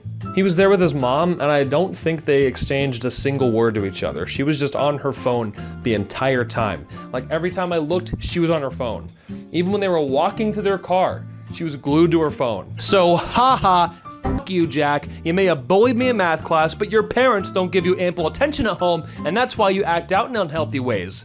Ha ha ha. Now, but in all seriousness, it is sad when you put the pieces together like that. There's 1,000,001 examples of how someone being hurtful to others is but a symptom of a way bigger issue that they're dealing with, but that's another topic for another video. I think the most surprising thing about my middle school experience is how we had a dance unit as part of our PE class every year. Now, whoever came up with this is evil enough. Let's take the population of people that are at their most awkward, transformative, most insecure stages of their lives, middle schoolers, and make them dance. But for some reason, they also thought it would be a good idea for the 6th grade unit to be the slow dance unit. And we should have them slow dance too, when they're at their youngest. Should we? Should we do that? Yes, write it down. So of course we all had partners, but we didn't even get to choose them. So if you're a guy and you have a good female friend, you can't even get with them to make this a little easier. Oh no, you're at the mercy of luck of the draw. So I got paired up with someone I will call Lindsay, and she was a stranger to me. Before we actually did any dancing, we watched the PE teachers demonstrate on each other. They talked about hand placement and distance and all that stuff. And the entire time, I am just a ball of anxiety. Up until this point in my little life, I don't even think I've touched a girl, much less danced intimately with one, much less one that I don't even know. But the time came. I put my hands on her waist, she put hers on my chest, and we awkwardly swayed. We talked a little, got to know each other, and she actually seemed really nice and really sweet. And after a few minutes, I realized this was just as awkward and nerve-wracking for her as it was for me. And being on that same level playing field with each other made things a little easier. Overall, solid 8 out of 10. I got to know a nice girl and I genuinely learned how to slow dance, which is great because I could not imagine another scenario where I would. So to whoever was on the school board around that time that made us learn how to slow dance in PE, thanks. But I'm not entirely convinced that you shouldn't be on a list. To wrap this up, I want to say if you're watching this and you're in middle school, which according to my audience data, you're probably not, but if you are, just hang in there. Middle school was probably the worst school years of my life for a lot more reasons than the one I've talked about here, and I think a lot of people would say the same. But hang in there, it'll be over before you know it, and high school is significantly better anyway. A little more freedom, classmates are a little more mature, and honestly, even the school lunches are better. These, let's just say, drunk crowds would respond with mockingly singing towards them, throwing stones at their houses, even like overturning carts. When they say, "We won't go till we get some, so bring some right here," they mean it.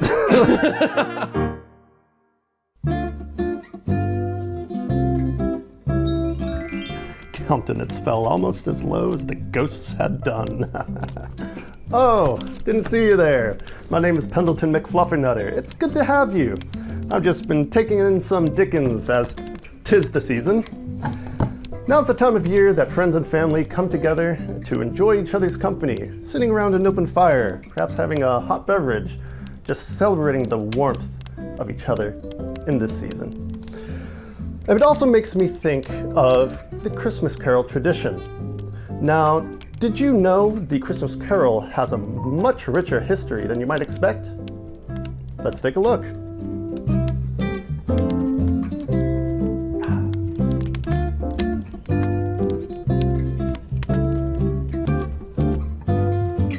Well, with an intro like that, I'm ready to learn about some Christmas caroling, dude.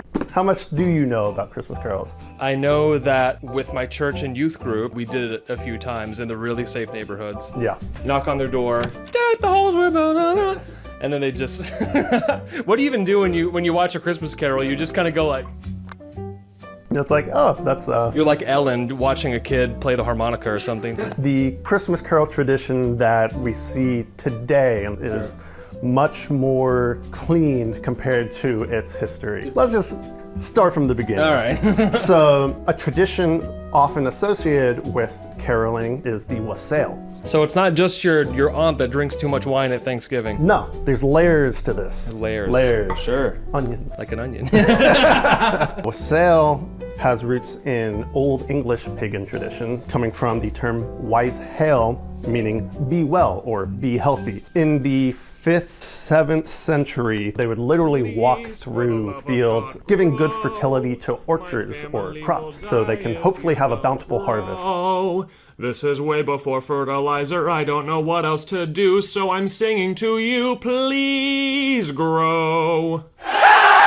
They're basically like, let's sing a song. I want a bountiful harvest so bad I will literally sing about it. To you plants. If there is a plant god out there, I hope you like singing. Yeah, walking and singing to spread good health or good cheer, good wellness to something. So it started with plants, and then eventually someone was like, I bet people would kind of dig this too. Yeah, for example, one famous Christmas carol or wassail that you may have heard of is "Here We Come a Wassailing." You know, like there was 100% chance in my mind you're gonna say "Here Comes Santa Claus."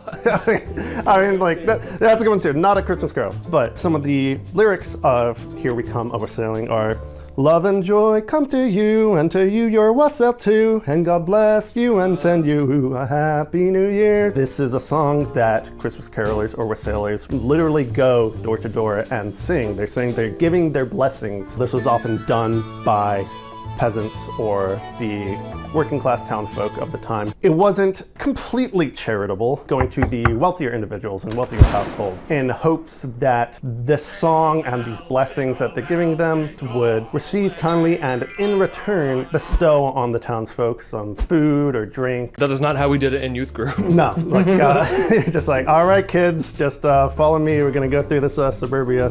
Exactly. Yeah. Another famous wassail or carol is the, am I saying this right? Gloucestershire. Some of the lyrics for that go, "Wassail, wassail all over the town. Our toast it is white and our ale is brown. Our bowl is made of the white maple tree. With the wassailing bowl we'll drink unto thee." Now there are two things I want to talk about here. The mention of ale and the second being the wassail bowl. Alcohol was a key component in wassailing or caroling during the Middle Ages. Huh. Yeah. I guess you'd have to be at least a little tipsy to just go out, to the village and sing also, song to people. It's frigid outside. You need something that's going to keep you warm and bring people together. The third carol that I want to talk about today, one that you're probably familiar with, is "We Wish You a Merry Christmas." I know that one. As you know, I guess we wish you a Merry Christmas, we wish you a Merry Christmas, wish you a Merry Christmas, and Happy New Year. The original version of that carol actually began in the 16th century. But then you might be familiar with the following verse that says, "We won't go until we get some, we won't go until we get some, so bring some right here." I imagine that was not a metaphor. It was not a metaphor. That was very like, we're gonna stick this out, dude. Alcohol can get people to be a bit boisterous, a bit rowdy. Perhaps. Sometimes these wealthier individuals may not be as charitable as they were expecting. So oftentimes these, let's just say, drunk crowds, the drunkards would respond with mockingly singing towards them, throwing stones at their houses, even like overturning carts. Oh my God. Yeah. We're being so nice to you. When they say, "We won't go till we get some, so bring some right here," they mean it. Just imagine, like you and your friends, tired from the day's work, it's cold outside, so what you do is you get a little buzz, go to the rich side of town, like Buckhead or something, I don't know, and just start singing songs to the wealthy people and be like, "Hey, here's a song, you wanna give us some food and maybe some, they're stingy, or you could even say, Scrooge-like. And in response, you're like, "Forget this, man," and just you start like trying to flip over their car or whatever. No, I think you liked our singing. Yeah. I think we sang really nice. Where that came from. Yeah. But of course, the alcohol supply did not just stop from these potential gift givers that they were singing to. As I mentioned, there was the wassailing bowl. Part of wassailing tradition is to carry around a giant vessel that the carolers or wassailers would pour alcohols into, along with fruits, spices, herbs, things to give it a more complex flavor profile and more palatable. And they would drink from together as they go door to door. It's basically hunch punch that they would, just take with them. That's the most peasant shit I've ever heard. Just in one big vat. Yeah, so you already have this big bowl of just various liquors. I mean, it's like, hey Dave, I was like, can I get some of the bowl? I was like, sure, man. It tastes like water after a while, man. Don't even worry about it. And that's how they came up with natural light. The wassail bowl, there would sometimes be a spout that you would expect to drink from, but there would be perforated holes along different points of the spout. This was known as a puzzle jug. That sounds like something from Fortnite. But the idea is that, yes, it's meant for community drinking and having merriment and fun, but part of the fun was figuring out where to drink from without spilling it on yourself. It's a game. I mean, when you're kind of already feeling it, having a good vibe, it's all just fun and games, It's right. Like, oh man, like, he spilled the drink on him. He doesn't know how to drink. He has a drinking problem. This is the OG house party bender Saturday night. They have found artifacts of these vessels that you can still see today. I'll put a few up right now. Yeah, and it's so fascinating that it's a lot of caroling tradition and wassailing tradition stems from just having a good old time. Eat, drink, and be merry, yeah, baby. Literally eat, drink, and be merry. Yeah. Hey, it's me, the ghost of Christmas future. If you happen to be watching this video on mobile, could I ask you to do a huge favor and go down below and hit the hype button? Not the like button, although hit that too if you feel so inclined, but the hype button. If you don't know, this is a new feature by YouTube to help small creators like myself get more exposure. So if you could hit that, that'd be cool. Thanks a lot. Merry Christmas. Back to it. In the 16th century, around the time of the English Civil War and the Puritans came into power, they saw Christmas at the time, and including caroling and wassailing, as too rooted in pagan holidays. They were like, no, Christianity is somber, and they literally banned Christmas. Yes, they literally banned Christmas. That doesn't sound like something that the Puritans would do. They're very chill. They said that it was supposed to be for just like a somber reflection on our Lord and Savior. There should be no rowdiness, there should be no boistering, there should be no, no drunkenness. Of course, the general population, not a fan of that. They would even at times have secret celebrations or secret carols. There was a Christmas prohibition. Yes, there was a Christmas prohibition. They had cheer-easies. Yeah, I think it lasted, like 10, 20?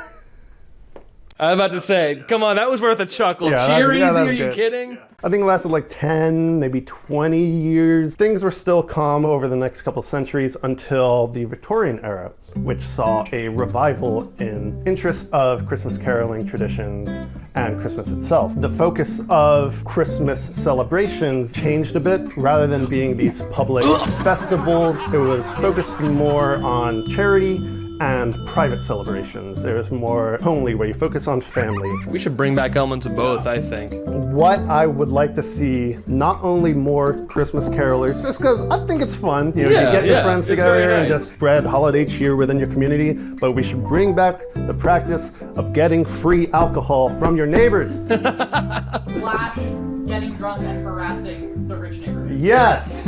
Well, thanks for coming on the channel, Mr. McFlutternutter. All right, now who's in college here? Show of hands. Couple people, okay. College was a freaking trip for me, mostly because I didn't really want to go, because I've been in film and video for a very long time. It's been my life's passion since forever ago, and you really don't need a degree to do that. And really, I've sucked at school since day one, so I don't know what I was thinking with the whole thing. But when I was 17, towards the end of high school, my dad said to me, now look, you don't have to go to college, but if you don't, I'm gonna transfer your car from my name to yours. You're gonna have to start paying car insurance on it, and you're gonna have to start paying rent to live here. And really, I didn't think that that was too unreasonable or unfair. I still don't. I just grew up with no work ethic whatsoever. And don't get me wrong, I was working at Taco Bell during that time, my first job, and man, I freaking worked those 16 hours a week, man. I worked them. I just hated doing it. Aww. So once I graduate high school, I'm presented with these two options. I can either go into ungodly amounts of debt to do something that I not only not really want to do, but also something I positively suck at to maybe learn something that I can't already learn on YouTube, or I can get a job and pay some bills like an adult. I bet you already know which one I chose. Yeah, debt. You know, thinking on this further, I could end the video right here. The stupidest thing I ever did in college was go in the first place. No. There's much more to discuss. All right, so me and my friends were all at Target, and not trying to flex, but we were at Target. I'm not sure why or how it transpired to this, but we ended up buying like 6 Nerf guns and like a big old barrel of darts, and we pay for them and leave, go back to my car, and then we're just doing typical dude stuff, shooting each other at point blank range and all that. And at some point we end up in this apartment complex that's right by the college, and it's Friday night, so it's bustling. There's people out, there's a party or two going on. It's pretty lit in this apartment complex. And so seeing this, I, the same guy that had the great idea of going to college when he had no business going to college, has an equally genius idea of, hey, what if we commit a bunch of Nerf gun drive-bys? Which sounds pretty stupid, but literally everyone in my car thought it was brilliant, so how stupid could it have really been? So what we do is, we go around and then I'd find a group of people and stop by them. And then when I would stop and just look at them, that was enough to get them to look back at me and see me with an expression on my face that says, "The boss sends his regards." My friends would pop up in the windows and light them up. And people, upon seeing this, very understandably don't know what to do at first, because the last thing you're expecting is to be standing outside an apartment and then just, "The boss sends his regards." What? Oh, what the? And so thankfully most people are pretty cool about it. I mean, they would like half panic at first, but then they get a grip on like what's actually happening, and you know, they'd laugh it off with us. We got some funny comments, so it was nice. People were cool about it. There was one girl that full on like screamed though. Like, my friend started shooting at her and she just, which we thought was hilarious at first, but then we were like, I hope we didn't flash her back to some kind of traumatic experience she's had. That wouldn't be fun. And then we'd have the total opposite extreme where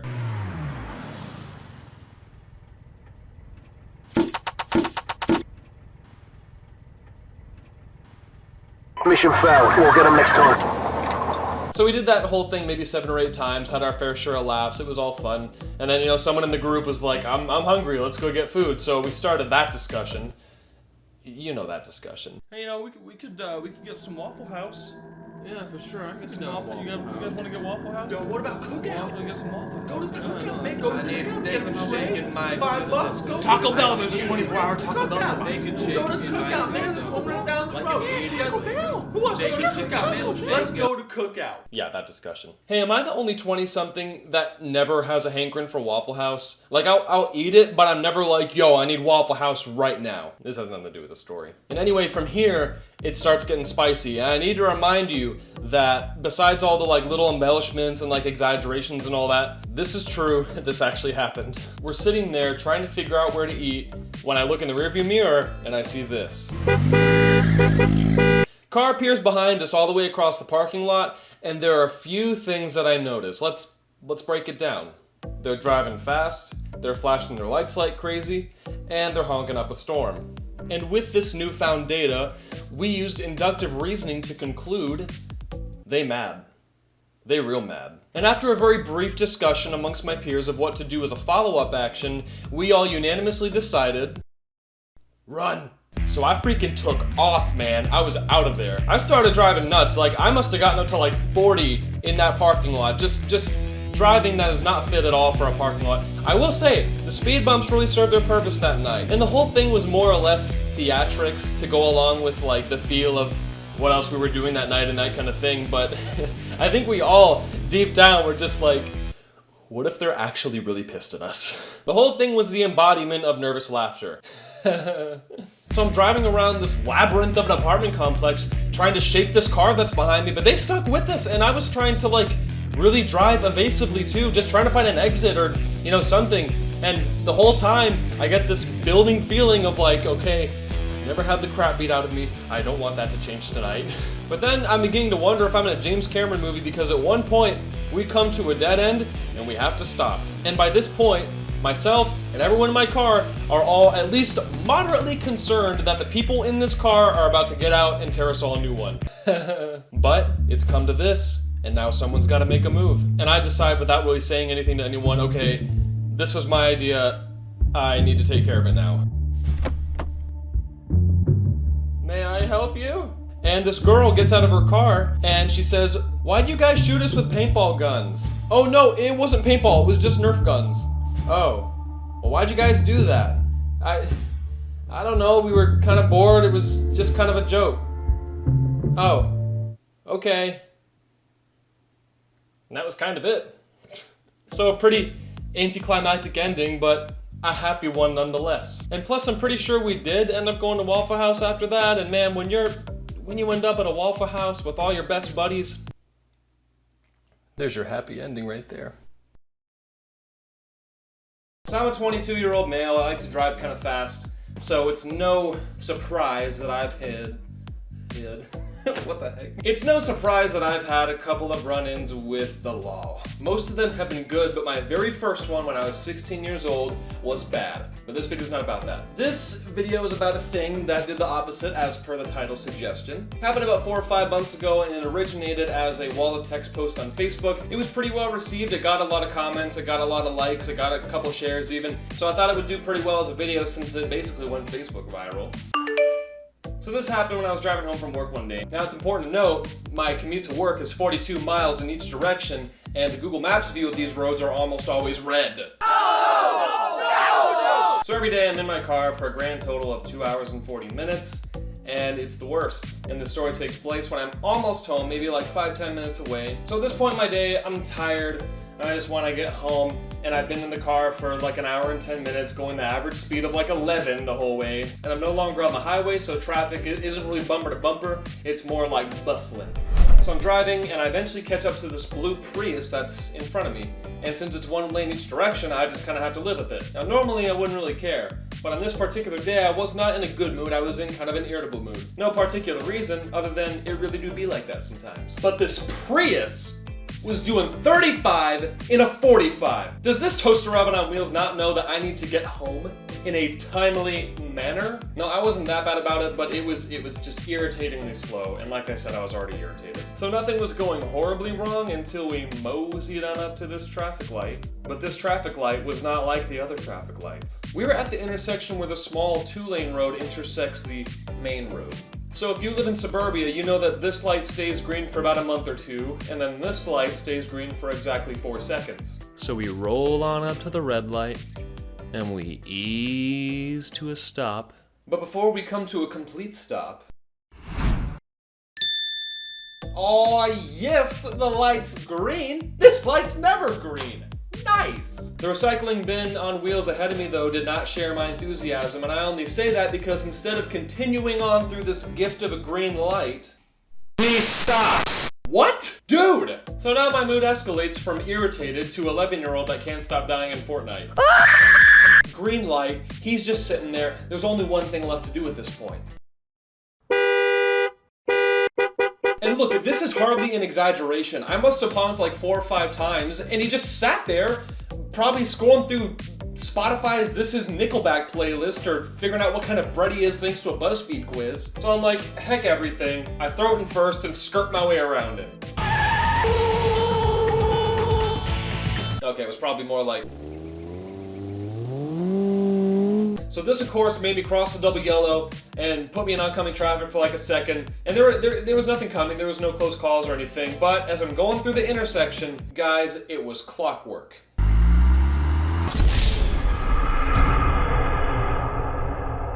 He was right there, first at the line, just completely inescapable. Oh, he saw everything. You remember when you were a kid and your parents catch you in the act doing something you shouldn't be doing, and your mentality flicks like a light switch from, hey, too slick for you, to, oh crap, I'm sorry. Well, here I am, halfway through this intersection, feeling like that kid, and thinking about how much of an idiot I am. The cop, of course, turns his lights on, turns his siren on, beckoning me to pull over and accept my fate. So I pull over, he pulls in behind me, gets out of his car, walks up, And he says, honestly, just the last thing that I would have expected him to say. I know you get pissed off when people drive like douchebags, and I get it. There are lots of douchebag drivers. Yeah, but right then I was the douchebag. No, you weren't. Do what now? That guy stopped at a green light. He's probably looking at his phone or something else stupid or, you know, whatever. So you got impatient, you went around him. I get it. The point is, even though you get impatient, I need you to be safe. I don't want anything happening to you or anyone else or your WRX here. I need you to be safe. Can you do that for me? Yeah, I could do that. All right, drive safe. And that was it. You know, that's the kind of thing that makes me believe in the police again. I mean, yeah, it was nice to not get a ticket and all that, but like, he could have come up to me and just been much worse. He could have just been like, moron, here's your ticket. But he didn't. Instead, he came up to me and he showed me an incredible amount of empathy. I mean, I'd venture to say that treatment like that makes me want to follow the law more than if he'd come up to me and like belittled me or called me an idiot or, you know, whatever, made me feel even more stupid about myself. What about $6,000 out the door? No, I can't do 6,000. Well, when we test drove the car, we found some things wrong. It barely started up, the center console's missing the latch. Well, I put in a brand new battery so it'll start better, and plus these cars aren't perfect. I mean, you're looking at cars that are 10, 15 years old here. These cars, they're not going to be perfect. I'm just trying to price these the way that I think they should be priced. Alright, fine. We can do 6,000, but I want it in cash, and I want the bill of sale to say $5,500. Trying to pocket an extra $500? Hey, consider it a tip that you don't even have to pay for.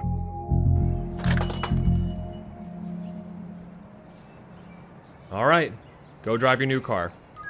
Look, man, I'll be the first to admit, I grew up a pretty privileged kid, but that did not stop the absolute soul-elevating elation I felt when my dad handed me the keys to my first car. There's a certain flavor of thankfulness you feel towards your parents when they give you a really big gift like that. I was like, look, Dad, I know that you technically have a legal obligation to, like, prevent me from dying and that kind of thing, well-being, but, like, we're square. After this, we're good. Like, we're about to go home and my dad is like, hey, you want to get something to eat on the way home? And I'm like, Dad, I don't want anything to eat. I don't care if Chili's has the most banging lunch special the world has ever seen. I'm gonna sit my ass in that car that you just blew a bag on, drive home and make me a sandwich. I was so thankful I told my dad we got food at the house. But man, I love that car. It was a 2007 Hyundai Sonata, which was one of the cars that I requested. I don't know why, because my dad gave me a budget, so I could have gotten like a cool little Integra or a GTI or a Miata or something like that, but I was like, nah, just give me that rental car over there. But I loved it, man, and you know, I was very thankful for it, for the time that I had it. Anyway, welcome to the season of being thankful. I have a strong association with it whenever I see the leaves start to turn their colors and everything, to try to be a little more thankful about, you know, the little things of everyday life that we take for granted. So that's kind of where this video is coming from. Well, I told a story about my dad. Well, now I gotta tell a story about my mom, because I'm a proper mama's boy. What can I say? So I found my love of making videos when I think I was 8 years old. It's just been the one constant in my life where I picked it up and I just cannot put it down. Now, I found my love of school never. And despite always having a good relationship with both my parents, there's always been this wee bit of tension between me and them and my grades, because they were never good. I was that kid that got described as very bright, but just doesn't apply himself by all his teachers. Ooh, I drew that during a test. And they were right. I could not bring myself to care about anything about school at all. I was a kid, you'd be like, oh, what's your favorite class? I'd be like, lunch. I could not bring myself to care or retain anything that I learned in school, except for like two things. Say it with me. The mitochondria is the powerhouse of the cell. I think we're all gonna take that one to our graves. So it didn't help that my brother got the amazing grades and went to a gifted high school and like all that other nerd stuff. So there were quite a few times growing up where I felt that my future livelihood was like maybe non-existent to some extent. But there was one time when I was 15 where my mom and I were in the car, and completely out of the blue, apropos of nothing at all, she just turns to me and says, you are gonna be so successful one day. And I was like, I am? Me? And she's like, yeah, I mean, I know school isn't your thing, and it never will be your thing, but you love making videos, and you have something that not a lot of people have, and that's passion for doing something, and passion is gonna take you way further than school ever will. Ask anyone successful. I maintain that one day I'm gonna be in a movie theater, and the credits are gonna roll, and it's gonna say, directed by Mike Crocker, and I'm gonna stand up in the middle of all those people and say, that's my son! My son made this movie! So yes, I know that you're gonna be very successful, and you might have a little little trouble getting there, but I know that one day you will make it. And quite honestly, this is all news to me. I mean, my parents have never not been supportive of me having some kind of career in video production, but like, I didn't know it was like that. So from then on, I kind of started to feel like I had a bit more of a future. I know that sounds like really dramatic, but it's true, that's how I felt. And I also started becoming a little bit more okay with knowing that I wasn't the best student. Well, this test can suck my ding dong. Because my mom just instilled a lot of confidence in me that day. So thanks, Mom, love you. Sometimes a few words is all it takes, man. I mean, case in point, one of my best friends came in super clutch for me one day. I had this job as a trash valet a couple of years ago, which is basically where I would go to your apartment complex and I would take your trash off your doorstep, throw it in the truck, and then take all the trash from my truck and put it in the dumpster. It was just trash shuttle service, basically. I got promoted after only 5 months of working there because no one wanted to do that job. So at the same time I was doing that, I was also working for this church as a videographer, doing digital sermons for them because this was when COVID was hitting really hard. So I'm working both these jobs, and one day the church calls me and fires me. I had made a mistake the week prior. Mike, stop drinking the holy water! And I guess they wanted to hire someone that doesn't make any mistakes at all, so you know, that wasn't great, but at least I had this other job to fall back on. Oh, psych! Hey, Mike, I really hate to say this, but you're no longer a team lead. Corporate decided to absorb your district into 3 other ones, and they already have team leads, so you're gonna have to be just a regular trash valet again, and we're gonna have to cut your pay too as well. I'm sorry. So that was pretty devastating. I probably could have held it down if only one of those things happened, but I got a demotion with a pay cut at one and lost the other completely. So I was left wondering how I was gonna make ends meet. I was like, all right, I guess I'll be sleeping on the seat of my truck. Started watching those van life videos and trying to figure out which succulents I could put on my dashboard to make it look the most homey. I was freaking out. Hey Mike, when does the gratitude part come in? I'm getting to it. I was doing the trash on a property one night and it was raining, so poetically raining. So I'm talking to my buddy Zach. My longest standing friendship, known the dude since 6th grade. We're homies for life. I'm talking on the phone with him and I'm like venting to him about this whole situation. I told him what I told you. And he just brings out this side of him that I didn't even know that he had. And I wish I could remember more of the specifics, but he gave me this pep talk that just like so genuinely made me feel better. He was saying things like, I know you're gonna land on your feet because you always have a way of doing that, and like you're one of the only people I know that are gonna make something of themselves, like referring to me making videos and everything. But he just said it all with this confidence and this wisdom that would normally come from a frickin' wizard. Like he went full TED Talk on my ass, and I smashed that like button because he really got across to me this idea of this sucks and this is stressful, but we're gonna be fine in the end. And Zach was right. Figured everything out because nothing's not figure outable. So I love you, man. Thanks for that. Another time at another job, I was working as an editor at a local video production company, so definitely a level up from the last job, even though these don't take place chronologically like that. One day I walk into my coworker's office because I had to use his MacBook for some reason. I had my own computer, had to use his MacBook, don't remember why. And he had his MacBook on a standing desk, but not like a regular standing desk where the whole thing moves up. It was on like a little table stool extension thing. It looked like this. And somehow, I do not remember how, but his MacBook falls on the floor.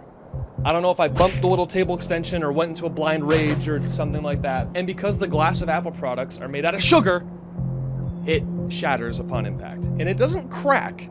This thing shatters, like glass everywhere, pixels not knowing what they're doing anymore. Like it's done. And I just immediately felt horrible.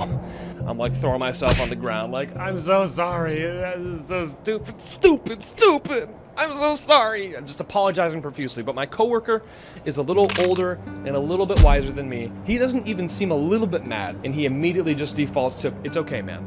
I'm sorry. It's all right, man. No, but I'm sorry. I know you are, but it was an accident.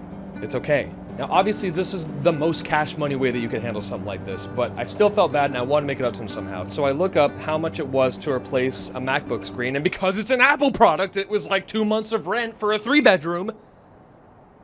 So the next day, I go and I take out half the amount of money, however much it was, from an ATM, and I write a little note that basically says, hey man, I know you said it's an accident, I know you said it's okay, but I wanted to do something. Like, please just take this money. We don't have to talk about it. We don't have to make a big production out of it. Just please take this money. Like, I want to rectify my actions a little bit here. So I tuck it in an envelope and I stick it in his office and go back to mine. And after a minute or two, he comes into my office and he just goes, hey man, thank you. And I'm like, yeah, dude, no problem, for sure, Ski. And he goes, no, really, thank you. And I'm like, no, really, you're welcome, bro. Like, it's all good. Everything is all good. But no. It was an accident. Accidents happen. I don't want your money. I will get it fixed. I'm not mad. You see, fellas? You see, fellas? This is some real man shit right here. How many other grown men would just take the emotionally immature way out and yell at me and you suck, all that? Quite a few, I would say. But he showed a little understanding, a little compassion, and just a little grace. I think, fellas, we could all afford to be a little bit more like that. It was so just great of him to do that. This last one's gonna be kind of cliche, but when I think of things that I'm grateful for, and I can't not think of the lady right behind the camera right now, my fiance, Lauren. There's so much to be thankful for about her. She's so encouraging, she's so loyal, and just nice to be around. And you know, this is kind of ironic in the context of like this video, but lately, I've been feeling kind of shitty lately. Seeing a little depression, and like, I just feel like there hasn't been enough money coming in lately on my end specifically, and that will get me down pretty quickly. But then Lauren, she gets me right back up. And on top of that, I want this YouTube thing to work out so bad. When I was writing this, there was a memory on Facebook that came up of it was a screenshot of like my analytics from 2011. So don't say I'm not in this for the long haul. I've been doing this since 2011. It's gonna work out, but sometimes it feels like it can't. And Lauren makes me feel like it can whenever it feels like that. Thankful that I have her. Thankful she said yes when I asked her to marry me. Thankful we have this cute little life in this cute little apartment together. I'm super thankful for you. Okay, if you're single, sorry you had to hear all that. And I'm thankful for you guys, of course. Talk about cliche, but I really am, but thank you guys for watching so much. Like, seriously, I think the whole thank you for watching thing, it's such an afterthought, but like, thank you for watching, because you don't have to. There's like a cajillion other things to watch on here, especially if you made it this far. Like, really, thank you for watching. It means the world to me. All I want to do is entertain people for the rest of my life, so thanks for being here. Love you guys, and hit like and subscribe. Do that stuff too. All right. Happy holidays, and happy holidays, and Merry Christmas, and happy whatever you celebrate. Okay, bye.